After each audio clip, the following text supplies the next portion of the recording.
समाज में higher education यानी 10वीं या 12वीं के बाद की पढ़ाई काफ़ी महंगी हो गई है। आम परिवार इस महंगे दौर में महंगी पढ़ाई से काफ़ी दूर हो चुके हैं। सरकार के बनाए हुए पॉलिसी एक सीमित दायरे में बंध चुकी है, जहां मेरिट रहते भी भेदभाव के आधार पर तेज तर्रार बच्चे काफ़ी पीछे होते नजर आते हैं। वैसे स्टूडेंट्स के लिए रोजमाइन काफ़ी बेहतर कर रही है। देश के वैसे स्टूडेंट्स जो पैसे के अभाव में अपनी पढ़ाई छोड़ने का फैसला करते हैं, उनके लिए वरदान साबित हो रहे हैं रोजमाइन के ओवैस अंबर। देश के वैसे तमाम स्टूडेंट्स जो आर्थिक कठिनाइयों के बावजूद पढ़ना चाहते हैं, वे रोजमाइन से जुड़कर लाभ प्राप्त कर रहे हैं। पढ़ाई के लिए पैसा नहीं, जज्बा की आवश्यकता है। इसी जज्बा के मद्देनजर पटना निवासी ओवैस अंबर पिछले एक दशक से गरीब छात्रों को सपनों को पूरा साकार करने में लगे हुए हैं। बिहार समेत कई पड़ोसी राज्य के स्टूडेंट्स के लिए ओवैस अंबर काफ़ी मददगार साबित हो रहे हैं। अंबर का कहना है कि पिछले एक दशक से गरीब स्टूडेंट्स के लिए मैं लगातार कार्य कर रहा हूं। जो स्टूडेंट्स कॉलेज की मोटी फीस नहीं दे सकते हैं, उनकी पूरी फीस मैं चुकाता हूं। इसके लिए ओवैस अंबर लगातार मेहनत कर रहे हैं। यही कारण है कि देश के टॉप विश्वविद्यालयों एवं कॉलेजों में हजारों स्टूडेंट्स की पूरी फीस रोजमाइन द्वारा चुकाई जा रही है। ओवैस अंबर के इस जज्बे को देखते हुए भारत के पूर्व राष्ट्रपति डॉक्टर APJ अब्दुल कलाम ने ओवैस अंबर को सम्मानित करते हुए कहा था कि इस देश को आप जैसे लोगों की ज़रूरत है। वहीं नेपाल की राष्ट्रपति श्रीमती विद्या देवी भंडारी ने रोजमाइन एजुकेशनल एंड चैरिटेबल ट्रस्ट के चेयरमैन ओवैस अंबर के कार्यों से प्रभावित होकर नेपाल के राष्ट्रपति भवन में आमंत्रित कर सम्मानित किया था। आइए सुनते हैं रोजमाइंस के चेयरमैन ओवैस अंबर के साथ साथ अन्य लोगों का क्या कहना है। ब्यूरो रिपोर्ट, बिहार दर्शन। मैं बिहार की राजधानी पटना में आया हुआ हूँ। पटना के उस मुकाम पे आया हुआ हूँ जहाँ के युवाओं के लिए बहुत बेहतर कार्य किया जा रहा है। युवाओं की लाइफ बनाया जा रहा है, युवाओं को सेटलमेंट किया जा रहा है। मैं उस जगह की बात कर रहा हूँ जहाँ पे रोजमाइंस एक संस्थान है। रोजमाइंस एक एजुकेशनल संस्थान है जहाँ स्टूडेंट्स की भविष्य को बनाया जाता है। मैं उसके कार्यालय में आया हूँ। ये पटना के सरजमी पे है। जब मैं बाहर गया, किसी अदर स्टेट में गया, वो उत्तर प्रदेश की में हो या पंजाब में हो या बंगाल में हो या झारखंड में हो या दिल्ली में हो, इस तरह से जहाँ भी मैं जाता हूँ, अगर स्टूडेंट के बीच पहुँचता हूँ तो निश्चित रूप से बिहार का जब नाम आता है तो रोजमाइंस का नाम आता है। तो रोजमाइंस के कार्यालय में आया हूँ। रोजमाइंस का आप देख लीजिए, काफ़ी भव्य है और कहीं ना कहीं रोजमाइंस के जो निदेशक हैं वो इस तस्वीरों में नज़र आ रहे हैं। एक साहब है, मैं इनसे जान। एक्सक्यूज मी सर, हम लोग बिहार दर्शन से हैं। जी नमस्कार। सबसे पहले बिहार दर्शन में आपका स्वागत है। जी थैंक यू। क्या नाम हुआ आपका? जी मेरा नाम जिगर कुमार हुआ सर। जिगर कुमार जी सर। तो यहाँ पे आप मैं यहाँ पे एज ए ड्राइवर हूँ। अच्छा। और यहाँ पे मैं ये फ्लोर इंचार्ज भी हूँ। अच्छा। फ्लोर भी देखता हूँ मैं। बहुत अच्छा। तो देखिए, जहाँ ये कहा जा रहा है कि आई लव रोजमाइंस, मैं दिखा रहा हूँ कि देखिए एक तरफ कलाम साहब हैं जो प्रेसिडेंट हैं, जिनको कहा जाता है एक अच्छे साइंटिस्ट हैं, ये भी यहाँ पे नज़र आ रहे हैं। ये रोजमाइंस के निदेशक हैं ओवैस अंबर साहब है। तो कहीं ना कहीं ये सम्मान दिया जा रहा है। दूसरी तरफ इधर भी देखिए, ये कौन है? विद्या देवी भंडारी नेपाल के राष्ट्रपति है। ये नेपाल के राष्ट्रपति विद्या देवी भंडारी। विद्या देवी भंडारी नाम। देखिए, विद्या देवी भंडारी जी हैं नेपाल की राष्ट्रपति, और ये कहीं ना कहीं ओवैस अंबर साहब हैं, इनको सम्मानित किया जा रहा है। तो ये कहीं ना कहीं दो महानुभावों को मैं दिखा रहा हूँ, दो महापुरुषों को मैं दिखा रहा हूँ जो सम्मानित करने का काम किया गया है। कितना बेहतर काम कर रहे हैं। अच्छा, एक चीज़ ये बताइए आप कि आप तो ऐसे देखने में काफ़ी स्मार्ट लग रहे हैं, चेहरा भी काफ़ी स्माइलिंग है आपका, क्योंकि रोजमाइंस डिपार्ट में आप हैं, रोजमाइंस विभाग में आप हैं, रोजमाइंस के संस्था में आप हैं, और चालक जहाँ होता है, चालक शब्द जो होता है काफ़ी तेज़ रफ्तार से गाड़ियों को भगाता है। तो एक चीज़ ये बताइए कि चालक शब्द जो है बहुत प्यारा शब्द है, बहुत बड़ी जिम्मेवारी होती है। जी बहुत जिम्मेदारी। तो एक चीज़ ये बताइए आप कि रोजमाइंस उसी स्पीड से बढ़ रहा है क्या आगे? जिस तरह से गाड़ियों की रफ्तार जब सड़कों पे निकलती है जी बहुत तेज़ी से भागता है। जी बिल्कुल बिल्कुल। तो रोजमाइंस भी उसी स्पीड से भाग रहा है क्या? बिल्कुल बिल्कुल, रोजमाइन भी उसी स्पीड से भाग रहा है। कहीं न कहीं रोजमाइन को बहुत ही आशीर्वाद मिले हैं, बहुत लोगों से आशीर्वाद मिले हैं। मिल रहा है। बहुत मिल रहा है। ये तो मैं देख रहा हूँ और जब हर एक गरीब के घर में चूल्हा जल रहा है। अच्छा। इस रोजमैन के जरिए अच्छा। बहुत ऐसा उपकार है रोजमैन का हर बच्चों पर। एक चीज़ ये बताइए कि अभी जस्ट मैं आया हूँ, जी जी आपके निदेशक महोदय से मिलना है जिनका नाम ओवैस अंबर है। काफ़ी लोग नाम लेते हैं। जी जी बिल्कुल। कहाँ मिलेंगे वो? फर्स्ट फ्लोर पे ही मिलेंगे सर, ऑफिस में है। अच्छा, ऑफिस में जी हैं? जी हाँ। अच्छा, तो मुलाकात हो जाएगी ना? बिल्कुल हो जाएगी। तो क्या अभी भीड़ भाड़ में होंगे या फुर्सत में होंगे? अभी मैं देख लेता हूँ सर क्या है, फिर मैं आपको बताता हूँ। मिल तो लीजिए मैं आपसे। चलूँ आपके साथ? बिल्कुल बिल्कुल, आप आइए। देखिए, ये इन साहब के साथ मैं चल रहा हूँ और कहीं ना कहीं ये मैं बता रहा हूँ कि रोजमाइंस के जो निदेशक हैं, वो निदेशक से मैं मिलने जा रहा हूँ, इनके साथ जा रहा हूँ। मैं दिखा रहा हूँ कि ये देखिए कलाम साहब हैं, honourable former president of India doctor APJ Abdul Kalam. ये प्रेजेंटिंग, ये आप देख सकते हैं, पढ़ सकते हैं कितना बेहतर ये सीन नज़र आ रहा है। वहीं ये भी मैं दिखा रहा हूँ कि श्रीमती विद्या देवी ये भंडारी जी हैं, ये कहीं ना कहीं प्रेसिडेंट, नेपाल की प्रेसिडेंट हैं, वो भी सम्मानित करने का काम कर रही हैं। तो ये साबित हो रहा है कि ओवैस अंबर जो हैं वो बेहतर, क्योंकि उनका चैम्बर ऊपर है और ऊपर मैं मिलाता हूँ, उनके डिपार्ट के हर वर्ग से मिलाता हूँ। चूँकि रोजमाइंस बहुत प्यारा नाम है, जिस तरह से रोज़ के मानी ही होता है गुलाब, जिस तरह से फूल गुलाब के मानी ही होता है, जो रोज़ के मानी होता है गुलाब, और गुलाब जो फूलों का राजा कहलाता है, तो ये कहीं ना कहीं ये कहा जा सकता है कि रोजमाइंस का काम भी बिल्कुल गुलाब जैसा है। और आइए मैं उनके निदेशक से आप लोगों को रूबरू, निदेशक महोदय के पास मैं चल रहा हूँ। आप देख सकते हैं कि ये निदेशक महोदय का चैम्बर है। अच्छा, यहाँ रिसेप्शन है, मैं इनसे ही पूछता हूँ। Excuse me sir, Aslam Parvez नाम हुआ हमारा, बिहार दर्शन से मैं। अच्छा जी, वेलकम है आपका रोजमैन क्या नाम में। है आपका? जी, मेरा नाम मोहम्मद वारसी है। अच्छा, मोहम्मद वासी साहब जी। यहाँ पे आए थे आप? ऐसे मैं कोऑर्डिनेटर मैनेजर। तो एक चीज़ ये बताइए कि मैं रोजमाइंस पे एक रिपोर्ट करने के लिए आया हूँ, एक जी। रिपोर्ट दिखानी है। जी जी बहुत से मिल रहा है जिनका नाम ओवैस अंबर है, बड़ा नाम है। मैं पंजाब जाता हूँ तो उनका नाम आता है, दिल्ली जाता हूँ तो उनका नाम आता है, Thank you, झारखंड sir. जाता हूँ तो उनका जी, नाम जी, आता है। जी। तो जब लोग कहते हैं कि आप बिहार से हैं, तो क्या जी। रोजमाइंस को जानते हैं? जी जी, एक्चुअली बोलता हूँ। ये 17 ईयर्स ओल्ड ये है अच्छा, और दो राष्ट्रपति अवॉर्डेड ये संस्था हाँ है। मैंने देखा ये एक कलाम साहब हैं, एक जी, आप, और एक नेपाल की जो जी विद्या देवी भंडारी जी, श्रीमती विद्या उनके देवी हाथों से भंडारी। सम्मानित किया गया। एग्जैक्टली जी। तो निश्चित रूप से ये कहा जा एंड सकता है प्लस कि 14 गवर्नर अवॉर्डेड है ये संस्था। जी बहुत बड़ी बात, यही कारण है ना। जी, जी। 14 गवर्नेंस मीन्स ये कि 14 स्टेट। जी एग्जैक्टली। तो मैं जहाँ भी जाता हूँ तो बिहार का जहाँ नाम आया, पटना का नाम आया, एजुकेशन का नाम आया, जी तो रोजमाइंस का नाम लोग लेते हैं। Thank you. बस ये यही है, कारण है कि आज मैं रोजमाइंस पे रिपोर्ट करने आ गया। वेलकम है। बहुत से मिला सकते हैं। Just a minute. देखिए ये यहाँ पे हैं और रोजमाइंस के ये मिला रहे हैं। मैं चलता हूँ उनके चैम्बर में चलता हूँ।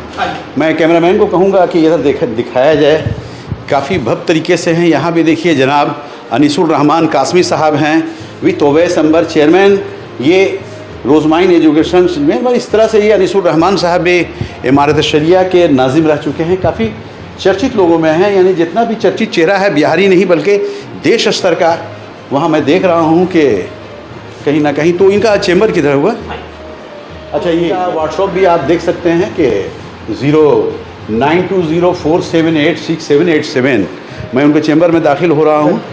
और एक्सक्यूज़ मी सर, आ सकता हूँ? हम लोग सर बिहार दर्शन से हैं, बड़ा नाम है रोजमाइंस का।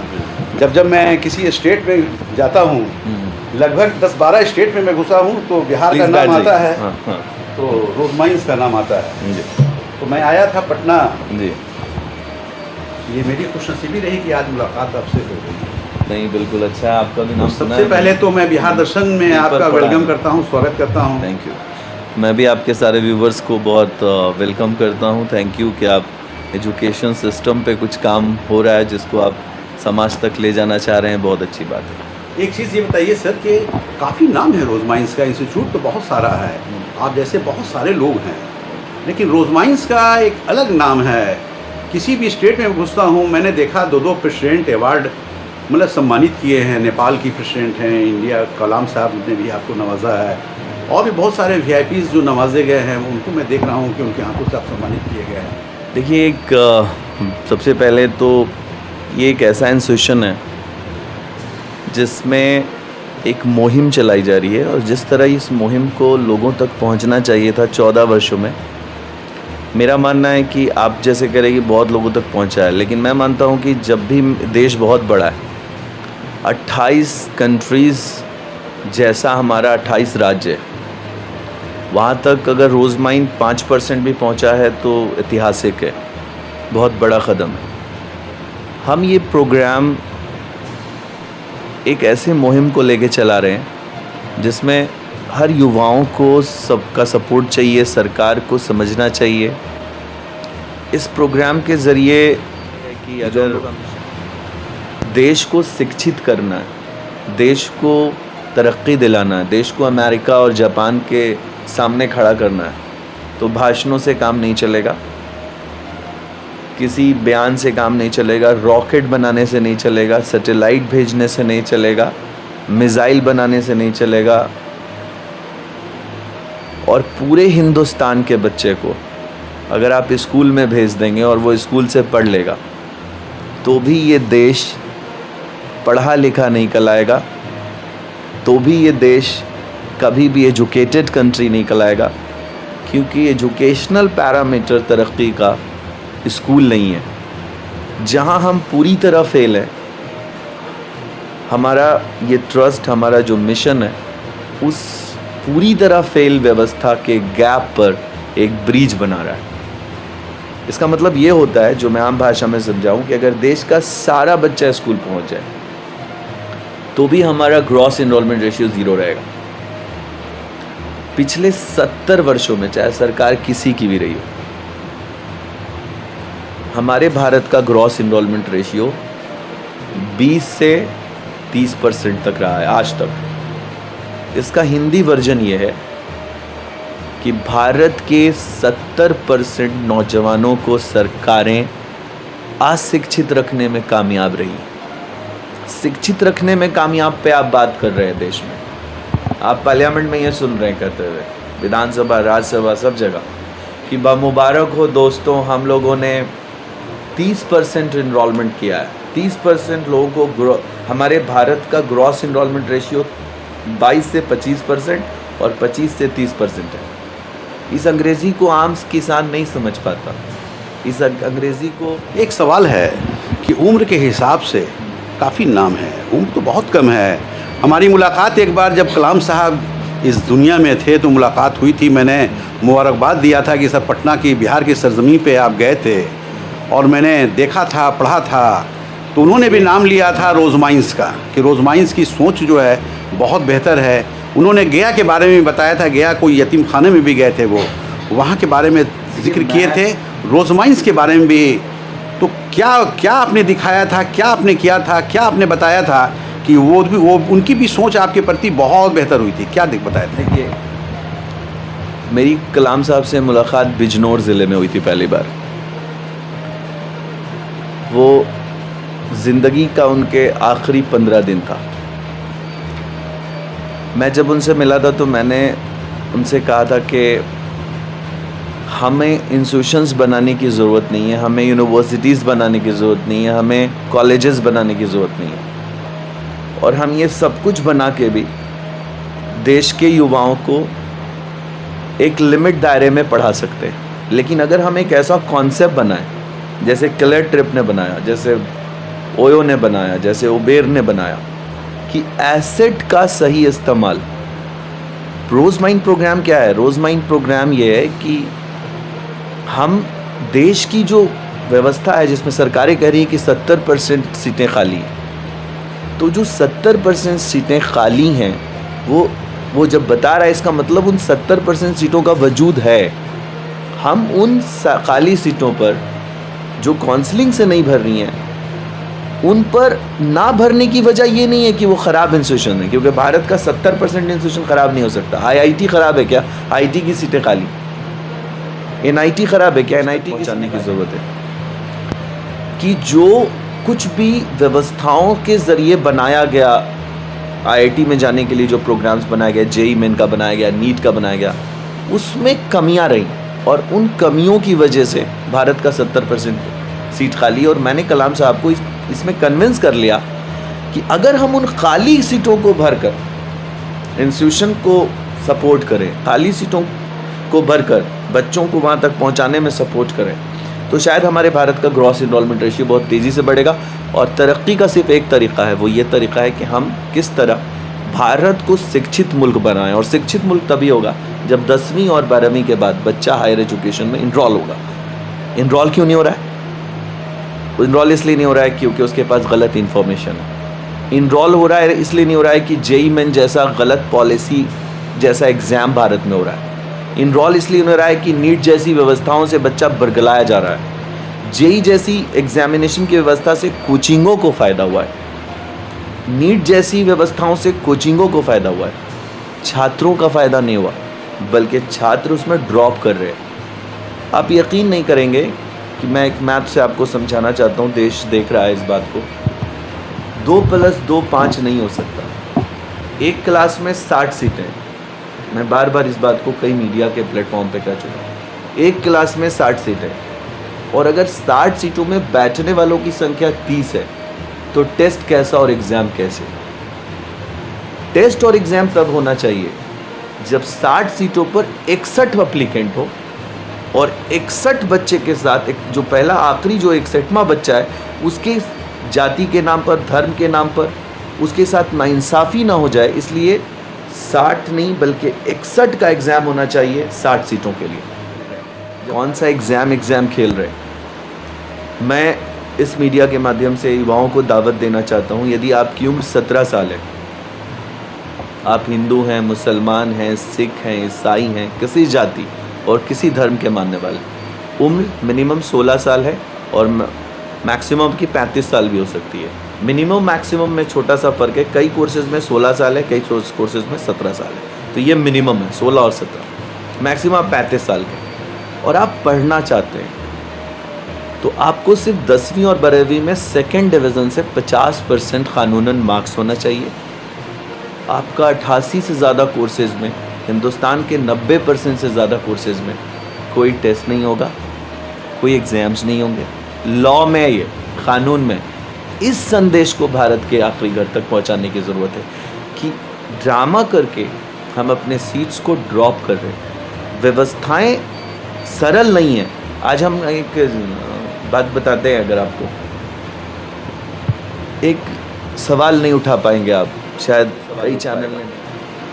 मेरा सवाल ये है कि जो तैयारी कर रहे हैं जेईई मेन की, आईआईटी की, वो कौन बच्चे हैं जो आईटी के क्लासेस के लिए रेसिडेंशियल प्रोग्राम में पढ़ाई कर रहे हैं? वो कौन लोग हैं जो कोटा में? वो कौन लोग हैं जो पलायन करके 4 लाख की तादाद में पटना आए? अगर वो लोग तैयारी कर रहे हैं तो नॉर्म्स ये कहता है कि 50 से ऊपर 70% का अटेंडेंस चाहिए स्कूलों को +2 में बैठने के लिए। जब रेसिडेंशियल फैसिलिटी से 12 महीने तक जेईई की तैयारी और नीट की तैयारी के नाम पर बच्चा पलायन करके दूसरे शहरों में रहकर पढ़ रहा है, जिनको राष्ट्रपति सम्मान भी मिल रहा है, उनसे मेरा एक सवाल है, जाके पूछिए आप कि ये कौन बच्चे हैं जो आपके यहाँ हैं? क्या आप बिहार बोर्ड हैं? क्या आप सीबीएसई बोर्ड हैं? अगर आप दोनों नहीं हैं तो ये बच्चे रखने का हक आपको किसने दिया? और अगर ये बच्चे आप यहाँ रखे हुए हैं तो इनका अटेंडेंस स्कूल में कौन बना रहा है? ये तो बहुत बड़ा मुद्दा है, बहुत बड़ा सवाल है, बड़ा सवाल है, बहुत बड़ा सवाल है। तो फिर एक सवाल का जवाब दीजिए, अगर पूरी व्यवस्थाएं तैयारी के नाम पर बढ़ जाएं तो स्कूलों को बनाने की ज़रूरत क्या है? स्कूल और कॉलेज की ज़रूरत क्या है? ज़रूरत क्या है? सब कोचिंग कर दीजिए। फिर हायरिंग की ज़रूरत क्या है? फिर टीचर्स की ज़रूरत क्या है? फिर बहाली की ज़रूरत क्या है? फिर इंफ्रास्ट्रक्चर की ज़रूरत क्या है? फिर खिचड़ी और साइकिल देने की ज़रूरत क्या है? कोई ज़रूरत नहीं। आपने मीठा मीठा गप गप, तीखा तीखा थू थू कर दिया है। जो बात आप पूछने लायक नहीं है वो मीडिया उठा नहीं रहा। इससे नुकसान क्या है वैश्वंबर को, आप पूछिए। क्योंकि मैं 14 वर्षों से एक काम पे लगा हुआ हूँ, ग्रॉस इनरोलमेंट रेशियो कैसे बढ़े। और जो भी लोग, चाहे वो किसी धर्म के हैं, किसी विशेष धर्म के, किसी जाति के हैं, चाहे वो किसी आबादी के, जो ग्रॉस इनरोलमेंट रेशियो को डैमेज करने वाला है वो हमारे मिशन का दुश्मन है। और मैं मानता हूँ वो देश का दुश्मन है। क्योंकि जब शिक्षित नहीं होगा देश तो हम अमेरिका से टक्कर नहीं ले पाएंगे। और हम आज 30% आबादी पढ़ी लिखी आबादी कहे जाते हैं और 70% हम जाहिल आबादी कहे जाते हैं, बिकॉज हमारी नीतियाँ गलत हैं। देखिए उवैस अंबर साहब हुए, उवैस अंबर साहब जो खासकर शिक्षा के माहौल के बारे में, शिक्षा के बारे में ये जो बता रहे हैं, निश्चित तौर पे काफ़ी दम है, काफ़ी सच्चाई है और कहीं ना कहीं सरकार को भी सोचने की ज़रूरत है। जैसा ये बता रहे हैं कि लड़के का एडमिशन अगर किसी सरकार की ये पॉलिसी है कि जिसका 70% रहेगा, अटेंडेंस रहेगा, वही +2 में बैठ सकता है, वही एग्ज़ाम में बैठ सकता है, वही परीक्षा दे सकता है। लेकिन यहाँ होता ये है कि वो बच्चे एडमिशन तो है यहाँ ज़रूर किसी कॉलेज में, किसी स्कूल में, लेकिन वो बच्चे कोटा रहते हैं या फिर किसी प्राइवेट संस्थाओं में वो दाखला कर कर एडमिशन लेकर वो अब एग्ज़ाम की तैयारी करते हैं। और जब एग्ज़ाम की तैयारी करते हैं तो कहीं ना कहीं सरकार को धोखा देने का काम किया जा रहा है। और अगर धोखा हो रहा है तो निश्चित तौर पे सरकार को कदम उठाने की ज़रूरत है, पूछने की ज़रूरत है और वैसे लोगों को कटघरे में चैम्बर से आप लोगों को रूबरू कराया, निदेशक से भी रूबरू कराया। अब मैं कोऑर्डिनेटर टीम है इस इनके चैम्बर में मैं चल रहा हूँ, चूँकि यहाँ कोऑर्डिनेट होता है रोज़ माइंस इंस्टीट्यूट जो है उसका कोऑर्डिनेट होता है। यहाँ मैं उनसे मिला रहा हूँ, रूबरू करा रहा हूँ। एक्सक्यूज मी सर, हम लोग बिहार दर्शन से हैं। सबसे पहले बिहार दर्शन में आपका स्वागत है। Thank you so much sir. अभी हमने ओवैस साहब से लिया है जी इंटरव्यू। जी सर। उन्होंने कहा है कि ऊपर का भी थोड़ा क्या हाँ नाम सर, है? मेरा नाम चंदन मिश्रा हुआ सर। मैं 2020 से रोजमाइन में हूँ अच्छा। और मैं as a coordinator manager Rosemine trust में जॉब कर रहा हूँ और यहाँ का माहौल बहुत अच्छा लग रहा है, बहुत ही। एक चीज़ ये बताइए कि डिटेल्स जानकारी तो दिए ही, जो काउंसलिंग जो होता है हाँ जी, तो क्या बैठिए सर, बैठ क्या के बात मैसेज करते देंगे आप? बैठिए सर, बैठ के। क्या मैसेज देंगे आप? काउंसलिंग बच्चे के लिए एक बहुत अच्छी सुविधा है यहाँ जो बच्चे को दी जा रही है और मैं सारे बच्चों से अपील करना चाहूँगा कि काउंसलिंग ज़रूरी है। हर बच्चों को काउंसलिंग करके ही बच्चे को एडमिशन लेना चाहिए, क्योंकि बच्चे को ये पता हो कि वो अपने करियर की शुरुआत कैसे करे और किस तरह से करे। और इसकी जानकारी एक बेस्ट करियर काउंसलर ही दे सकते हैं, जो हमारे ओवैस अंबर सर हैं। और हम लोग काउंसलिंग की प्रक्रिया में बच्चे को हर चीज़ क्लियर करते हैं कि हमें किस तरह के कॉलेज बच्चे को लेना चाहिए, स्टेट गवर्नमेंट यूनिवर्सिटीज़ या सेंट्रल गवर्नमेंट यूनिवर्सिटीज़ बच्चे को किस तरह से प्रोवाइड किया जा रहा है और प्राइवेट यूनिवर्सिटीज़ बच्चे को किस तरह से अपने तरीके से बच्चों को एडमिशन दे रही है, और वो भी होम डिलीवरी डिग्रियों के साथ कई तरह की चीज़ों को देखते हुए। तो ये सब चीज़ों पे हम लोग बच्चों को गाइड करते हैं कि आपको बेटर ऑप्शन क्या मिल सकता है अपने करियर के लिए, और वो सारी चीज़ें हमारे चेयरमैन सर करते हैं, हमारे बोर्ड मेंबर करते हैं, जो काउंसलिंग के एक पार्ट होते हैं बच्चों का, बहुत अच्छा इंपॉर्टेंट क्या पार्ट। शुभ नाम है आपका? सर मेरा नाम चंदन मिश्रा हुआ सर। चंदन मिश्रा जी, एक चीज़ बताइए कि जब से आप हैं यहाँ हाँ जी सर। तब से आप कितने स्टूडेंट्स को काउंसलिंग कराए हैं? सर एक्चुअली लास्ट ईयर हम लोगों ने 12,786 सीट पे काम करा है और इस साल हम लोग और भी कई सीट को बढ़ा रहे हैं और कई सीट को बढ़ा करके हम लोग काम करेंगे।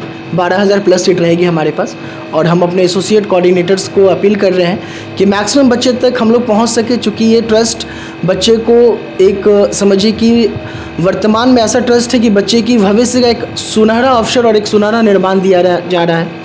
हम लोग बच्चे से ना कोई जाति धर्म पूछते हैं, ना ही बच्चे का हम कोई एंट्रेंस एग्ज़ाम ले रहे हैं। सिर्फ 50% मार्क्स अगर किसी बच्चे के पास है लास्ट क्वालिफिकेशन में, वो बच्चे 100% अप टू 100% स्कॉलरशिप हमारे माध्यम से लेकर के अपने लाइफ को, अपनी ज़िंदगी को सुनहरा अवसर में ला सकता है।